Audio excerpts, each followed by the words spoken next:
ವೀಕ್ಷಕರೇ, ನಮ್ಮ ಚಳ್ಳಕೆರೆ ಟಿವಿಗೆ ಸ್ವಾಗತ. ಇಂದಿನ ಪ್ರಮುಖ ಸುದ್ದಿ. ನಮ್ಮ ಬಂಧುಗಳಿಗೆ ಯಾರ್ಯಾರು ಇಡೀ ಜಿಲ್ಲೆಯಲ್ಲಿ ಈ ದೇವಸ್ಥಾನಕ್ಕೆ ಭಕ್ತರಿದ್ದಾರೆ, ಎಲ್ಲರ ಭಕ್ತರ ಸಹಕಾರದೊಂದಿಗೆ ಇವತ್ತು ದೇವಸ್ಥಾನ ನಿರ್ಮಾಣ ಆಗಿದೆ, ಲೋಕಾರ್ಪಣೆ ಆಗಿದೆ.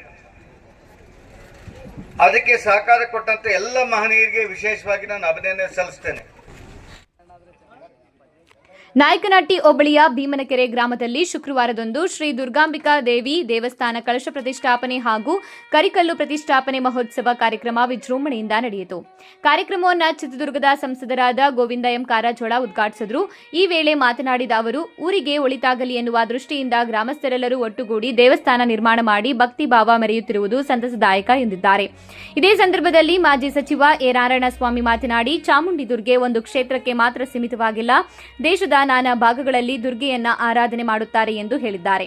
ಕಾರ್ಯಕ್ರಮದಲ್ಲಿ ಬಿಜೆಪಿ ಜಿಲ್ಲಾಧ್ಯಕ್ಷ ಕೆಟಿ ಕುಮಾರಸ್ವಾಮಿ, ಮುಖಂಡರಾದ ಮುರಳಿ, ತಾಲೂಕು ಪಂಚಾಯಿತಿ ಮಾಜಿ ಸದಸ್ಯ ಸಮರ್ಥ್, ಬಿಜೆಪಿ ಮಂಡಲ ಅಧ್ಯಕ್ಷ ಚನ್ನಾಗನಹಳ್ಳಿ ಮಲ್ಲೇಶ್, ಗುತ್ತಿಗೆದಾರ ರಮೇಶ್ ಬಾಬು, ಎಂವೈಟಿ ಸ್ವಾಮಿ, ವಕೀಲ ಹಿರೇಹಳ್ಳಿ ಮಲ್ಲೇಶ್, ಬಿಜೆಪಿ ಎಸ್ಟಿ ಮೋರ್ಚಾ ಜಿಲ್ಲಾಧ್ಯಕ್ಷ ಶಿವಣ್ಣ, ನೇರಲಗುಂಟೆ ಗ್ರಾಮ ಪಂಚಾಯಿತಿ ಅಧ್ಯಕ್ಷ ರುದ್ರಮುನಿ, ಸದಸ್ಯರಾದ ಶಾಂತಮ್ಮ, ರಮೇಶ್ ಬಾಬು, ದುರ್ಗಮ್ಮ, ನಾಗಭೂಷಣ್, ಗಿಡ್ಡಯ್ಯ, ಗೌರಣ್ಣ, ಚನ್ನಕೇಶವ ಮತ್ತು ಬಿಜೆಪಿ ಮಂಡಲ ಪ್ರಧಾನ ಕಾರ್ಯದರ್ಶಿ ಗೋವಿಂದಪ್ಪ, ನಾಯಕನಹಟ್ಟಿ ಮಂಡಳ ಉಪಾಧ್ಯಕ್ಷ JCB N Tippeswamy, SC Morcha ಅಧ್ಯಕ್ಷ ಹಾಗೂ ಅಬ್ಬೇನಹಳ್ಳಿ ಗ್ರಾಮ ಪಂಚಾಯಿತಿ ಮಾಜಿ ಅಧ್ಯಕ್ಷ ಹಾಲಿ ಸದಸ್ಯ ಬಿ ಶಂಕರಸ್ವಾಮಿ, ನಗರ ಘಟಕ ಅಧ್ಯಕ್ಷ ಜಾಗನೂರಹಟ್ಟಿ ನಾಗರಾಜ್, ಅಬ್ಬೇನಹಳ್ಳಿ ಶಿವಪ್ರಕಾಶ್, ಮಂಡಳ ಮಹಿಳಾ ಅಧ್ಯಕ್ಷೆ ಪವಿತ್ರ ತಿಪ್ಪೇಸ್ವಾಮಿ, ಮರಿಪಾಲಯ್ಯ, ಮಂಜಣ್ಣ, ಕಾಟವನಹಳ್ಳಿ ಸುರೇಶ್, ಗ್ರಾಮಸ್ಥರಾದ ನಿಂಗರಾಜ್, ತಿಪ್ಪೇಸ್ವಾಮಿ, ಗೌರಣ್ಣ, ನಾಗಭೂಷಣ್, ದುರುಗೇಶ್, ಕೆರೆ ಮಾರಣ್ಣ, ತಿಮ್ಮಣ್ಣ, ರಮೇಶ್, ಶಾಂತಾ ಸೇರಿದಂತೆ ಸ್ಥಳೀಯ ಗ್ರಾಮಸ್ಥರು ಹಾಜರಿದ್ದರು. ದೇವಸ್ಥಾನಕ್ಕೆ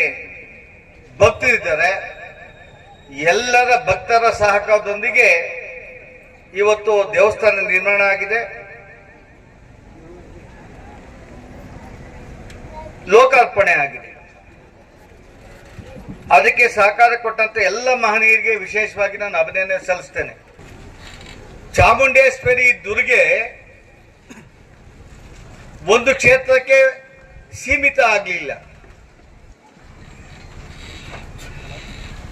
ದೇಶದ ನಾನಾ ಭಾಗಗಳಲ್ಲಿ ದುರ್ಗೆಯ ಆರಾಧನೆ ಮಾಡ್ತಾರೆ. ವಿಶೇಷವಾಗಿ ಕಲ್ಕತ್ತಾ, ಬಾಂಬೆ, ಕರ್ನಾಟಕದಲ್ಲಿ ದಸರಾ ಮಹೋತ್ಸವ ಸಮಯದಲ್ಲಿ ಚಾಮುಂಡೇಶ್ವರನೇ ಆರಾಧನೆ ಮಾಡ್ತಾರೆ, ನವ ದುರ್ಗೆಗಳನ್ನು ಆರಾಧನೆ ಮಾಡ್ತಾರೆ. ಇಡೀ ಸಮಸ್ತ ಜನತೆ ದುರ್ಗೆಯನ್ನು ಆರಾಧನೆ ಮಾಡ್ತಾ ತಮ್ಮ ರಾಜ್ಯಕ್ಕೆ ಸಮರ್ಥವಾಗಿ ಮಳೆ, ಗಾಳಿ, ನೀರು, ಆರೋಗ್ಯ, ಕುಟುಂಬದ ಬೆಳವಣಿಗೆಗೆ, ಕುಟುಂಬದ ಶ್ರೀರಕ್ಷಣೆಗೆ ಬರಬೇಕು ಅಂತೇಳಿ ಹೆಣ್ಮಕ್ಳು ಹೆಚ್ಚು ಆರಾಧನೆಯನ್ನ ಮಾಡ್ತಾರೆ. ದೇಶದಲ್ಲಿ ಧಾರ್ಮಿಕತೆಗೆ ಹೆಚ್ಚು ಒತ್ತನ್ನು ಕೊಡ್ತೇವೆ. ವಿಶೇಷವಾಗಿ ದಲಿತರು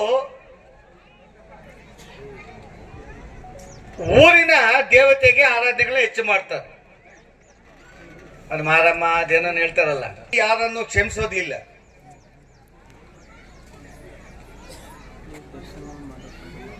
ನಮ್ಮ ಹುಟ್ಟಿನ ನಂತರ ನಮ್ಮ ಬೆಳವಣಿಗೆ, ನಮ್ಮ ಕುಟುಂಬದ ರಕ್ಷಣೆ, ನಮ್ಮ ವ್ಯಕ್ತಿತ್ವದ ನಿರ್ಮಾಣ,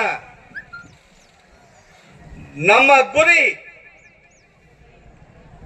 ಯಾವುದೇ ಕಿರಿಯ ವಿದ್ಯಾರ್ಥಿ ಇರಬಹುದು, ಯುವಕ ಇರಬಹುದು, ಯಾರೇ ಇರಬಹುದು, ಕುಟುಂಬದಲ್ಲಿ ಜನನಾದಂತ ಒಬ್ಬ ವ್ಯಕ್ತಿ ತನ್ನ ಕುಟುಂಬದ ಮುಕ್ತಿಗೆ, ತನ್ನನ್ನು ಪೋಷಣೆ ಮಾಡಿದಂತ ತಂದೆ ತಾಯಿ ಇರಬಹುದು, ಅಣ್ಣ ತಮ್ಮ ಇರಬಹುದು,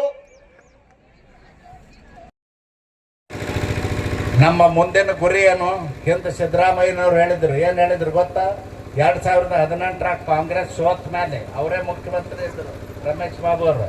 ಏನು ಹೇಳಿದ್ರಂದ್ರೆ ಈ ರಾಜ್ಯದಾಗ ಒಳ ಮೀಸಲಾತಿ ಕೊಡ್ಲಾರ್ದಕ್ಕೆ ಮಾದರು ನಮಗೆ ಓಟ್ ಹಾಕಲಿಲ್ಲ ಕರ್ನಾಟಕದಲ್ಲಿ, ಅದಕ್ಕಾಗಿ ನಾನು ಸರ್ಕಾರ ಸೋತು ಅಂತ ಹೇಳಿದ್ರು ಸಿದ್ದರಾಮಯ್ಯನವರು. ಅದಕ್ಕೆ ಆ ದಿನಗಳ ಬಾಳಿಲ್ಲ ನಾನು. ಮತ್ತೆ ಆ ಪರಿಸ್ಥಿತಿ ಬರ್ತದೆ ರಾಜ್ಯದಲ್ಲಿ. ಅದಕ್ಕೆ ನೀವೆಲ್ಲ ಎಚ್ಚೆತ್ಕೊಳ್ಬೇಕು. ಎಚ್ಚೆತ್ಕೊಳ್ಳದೆ ಹೋದರೆ ನಮಗೆ ಅನ್ಯಾಯ ತಪ್ಪಿದ್ದಲ್ಲ. ಕೆಲವರು ಸುಮ್ಮನೆ ಹಾಲಿನ ಅಭಿಷೇಕ ಮಾಡ್ತಾರೆ, ತುಪ್ಪದ ಅಭಿಷೇಕ ಮಾಡ್ತಾರೆ.